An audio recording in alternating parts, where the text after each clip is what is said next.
Good evening. You are watching Goa 365. I am Nisa Dias here to remind you of the people and events that made news in the week that went by.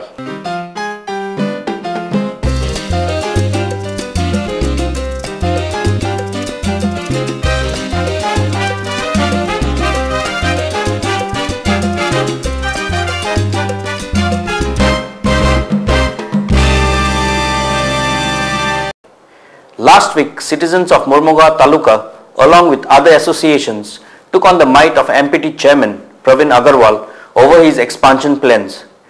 It must be for the first time that people forced the port to close down all its activities. So also, business activity in the port town was brought to a grinding halt. But first, reacting to the confessions of the terrorists caught in the neighboring district of Karnataka that they had visited, stayed and planned terror attacks in North Goa, Chief Minister Digambar Kamath tried to make light of the matter by stating that all precautions have been taken to prevent terror attacks in Goa. It is well known that Goa is a soft target for terrorists with gullible and susceptible policemen manning our porous borders, with local intelligence bureau known as LIB not fit to get information on crooks and thieves. They would surely not be able to suspect terrorists. And this is not the first time that terrorists have come a-calling to Goa. Batlu, another terrorist, was residing in Goa at Shirvadem in Navelim for months before his capture with deadly RDX, hand grenades and other requirements for making improvised explosives. In 2006, acting on information provided by Research and Analysis Wing of imminent terror attack in Goa, central forces were deployed on our beaches and markets too. Time and again, the police have been repeating that Goa is a soft target, but nothing much is being done to prevent it.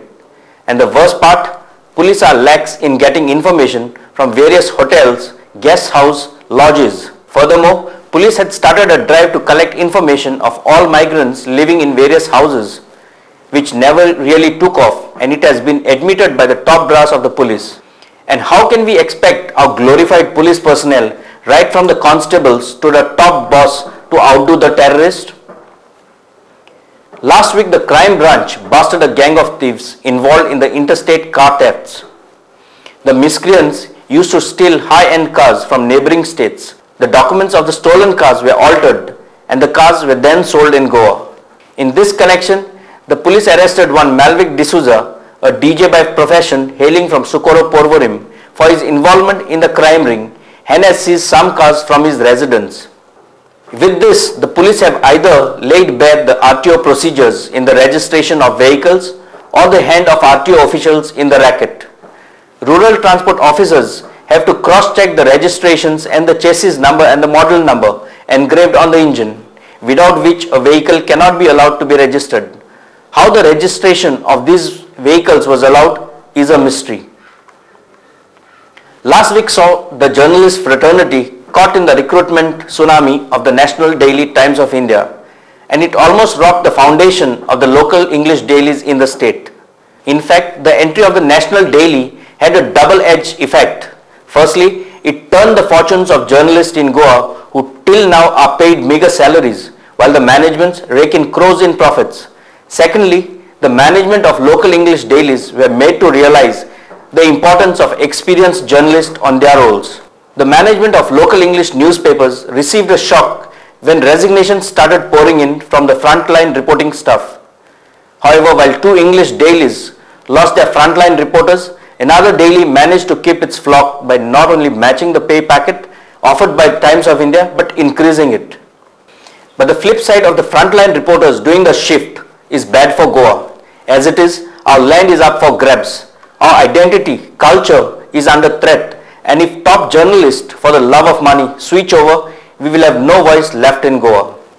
Coming back to the issue, convincing the reporters to stay back is one thing.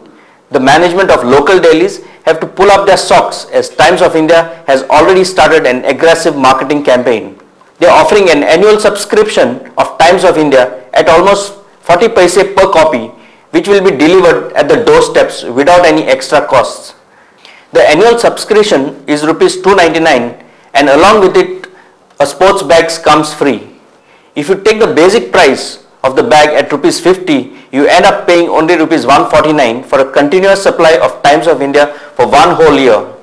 Whereas for local English dailies who do not have a subscription policy, the consumer ends up paying more than rupees 1000 for a year. It is indeed a wake-up call for the management of local dailies.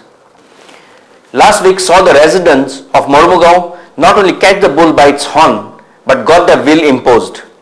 The constituents rose as one against the expansion plans of MPT, which sought to roughshod over the government and the people.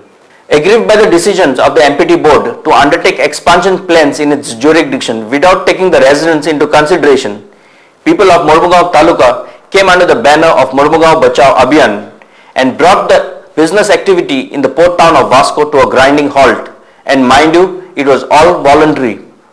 The unity of the people was such that all the three MLAs from three different political parties came together on one platform to send a clear message to the MPT chairman Pravin Agarwal that they will not tolerate his will being imposed on them. They voiced their opinion against shifting of fishing jetty, taking over Bainam beach for building a marina, immediate stoppage of handling of coal, and demanded storing and distribution of ammonia be stopped henceforth. Finally, after 3 days of strike, MPT chairman Pravin Agarwal bowed to the wishes of the people and acceded to most of their demands. Last week, angry villagers damaged mini Dubai Shoppy at Santa Cruz following a complaint by a lady that a closed-circuit camera was installed in the makeshift changing room. Mini Dubai Shoppy deals in wide range of items including garments for women. A young lady, while trying a garment, noticed the camera and lodged a complaint with the Old Goa police. The villagers, upon hearing of the incident, resorted to stoning the premises. The proprietor, Nelson Dias, told us that he had no malicious intentions and further informed that he has changed his storeroom to a trial room as there has been complaints of thefts. Whatever might be his intentions, but it was an irresponsible act. Hearing the rumors that Transport Minister Pandurang Matkaikar was likely to be dropped from the cabinet to make place for MGP MLA Sudin Daulikar, the ST community to which he belongs rose as one to protest against it.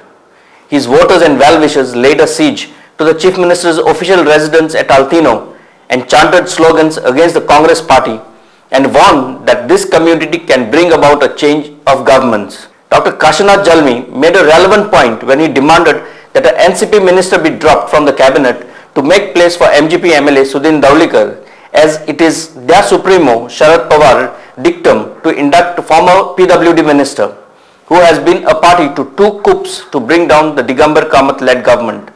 The problems of the Chief Minister will not ease with the induction of Sudin Daulikar simply because Daulikar will want lucrative portfolios and will not be content if he is allotted portfolios like education, which is currently being held by the Chief Minister, which means other ministers will have to be stripped of their portfolios.